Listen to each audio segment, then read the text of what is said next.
Today, this man is a household name and an outright celebrity of Western and European history and a lasting symbol of French culture, Napoleon Bonaparte. Napoleon never stopped believing in his destiny, his star, as he called it. The gutsy, shrewd, and ambitious young general rose through the ranks of the French military, eventually seizing political power and naming himself the first emperor of France. He was one of the greatest conquerors of modern history, extending the reach of the French Empire and exerting great influence over European affairs in the years following the French Revolution. Undoubtedly, French history and world history would be written quite differently without the legacy of Napoleon. Historians have dedicated many years to exploring Napoleon and the era he influenced in an effort to comprehend his leadership and revolutionary ideals. But there's an interesting twist now, a movie featuring Joaquin Phoenix in the role of Napoleon. Yes, the Joker guy, you guessed it right. Well, let's see why he truly deserves a movie bearing his name. Napoleon is an upcoming grand historical drama movie directed and produced by Ridley Scott and written by David Scarpa. It's based on the real-life story of Napoleon Bonaparte, focusing on his ascent to power and his tumultuous relationship and a deep connection with his wife, Josephine. The film, as we discussed earlier, features Joaquin Phoenix, who is also a producer, in the role of Napoleon, and Vanessa Kirby as Josephine. You can look forward to the release of Napoleon in the US and the UK on November 22, 2023. Even with all the information available, there remain many unanswered questions about what we can anticipate from Napoleon. There's a lot of curiosity. If you have even a slight interest in history, have attended school, or have studied history as a subject, there's a good chance you're familiar with the complex figure that was Napoleon. His genius, authoritarianism, and ambition are well-known aspects of his character, and that's probably why he truly deserves a movie bearing his name. Ridley Scott and Joaquin Phoenix joining forces for the film Napoleon is synonymous with the word exciting, and the biopic has already provided an enticing glimpse of what's in store. One of the most striking moments in the Napoleon trailers features an ambush where Napoleon's artillery fire shatters the ice beneath his enemy's soldiers, causing them to plummet into the frigid waters below. This particular scene portrays the Battle of Austerlitz, frequently known as a brilliant tactical move by Napoleon. The French triumph at Austerlitz led to the dissolution of the Holy Roman Empire, which had endured for a millennium, and it reshaped European political boundaries for generations to come. Napoleon's choice to employ practical effects is a fitting way to capture the grand scale of the battle. Ridley Scott mentioned that certain scenes involved hundreds of men and soldiers, ensuring the authenticity of the portrayal.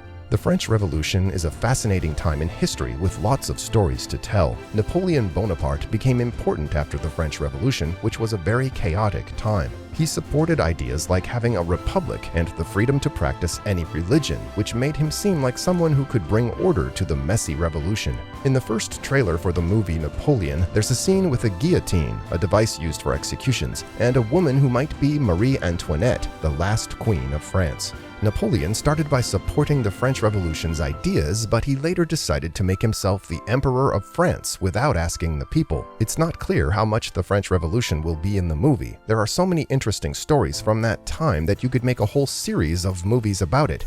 Now let's get into the romantic side of things. Napoleon's great love, Josephine, was quite a complex character herself. She wasn't just a romantic partner, she also advised Napoleon on political matters, and they had a passionate marriage, even though they both had affairs. The fact that Vanessa Kirby has a significant role in the movie's trailers suggests that Josephine's character will be just as important as Napoleon's. Some people see Josephine as someone who cared mostly about herself and attached herself to Napoleon's ambitions, but we don't know all the details of their relationship. We're not sure yet how their relationship in the movie will be shown. The part of the story about Napoleon in Egypt will reveal his harsh side. In the first trailer for Napoleon, there's a scene where he, as a general, is shown with the Great Sphinx, which is like a famous painting by Jean-Léon Gérôme. Napoleon's mission in Egypt was part of a plan to take land from the Ottoman Empire and stop British trade routes to India. When the campaign didn't work out, Napoleon tried to hurry back by harming his own men who had bubonic plague, a dangerous disease. We don't know exactly how many men he poisoned, but it might have been hundreds. This shows how ruthless Napoleon could be in his quest for power.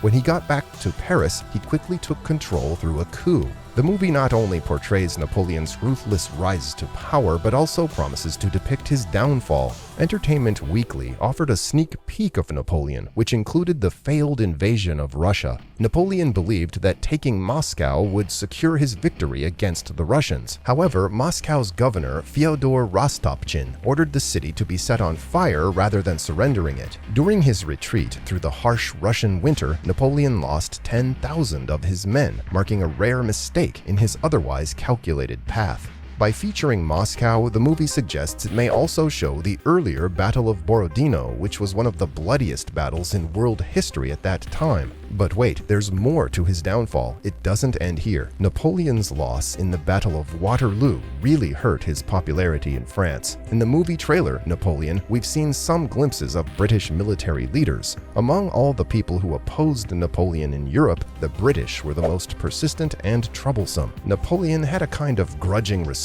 for the Duke of Wellington, who eventually beat him at the Battle of Waterloo, putting an end to the Napoleonic Wars. The rivalry between these two could be an interesting part of the movie, even though Ridley Scott can't show all of Napoleon's 66 big battles. After the defeat at Waterloo, support for Napoleon in France dropped significantly, and he had to step down from his throne not long after that. No tale of Napoleon's downfall would be whole without mentioning his ultimate exile to a distant island in the Atlantic Ocean. Napoleon had been exiled once before, but he managed to return to France with an army and briefly took control again. He spent the last 5 years of his life alone, far away from his wife and children. In the movie Napoleon, there will be a need to carefully show both Napoleon's personal life and his intense military career. His final exile could offer an intriguing counterpoint to the high-speed battles, revealing a more human side of this highly political figure. The part of Napoleon's life when he was exiled to St. Helena, where he suffered mistreatment from the island's governor, will most probably add a poignant, heartbreaking end to this movie. It's a movie that's a must-see for anyone intrigued by Napoleon and the era he lived in.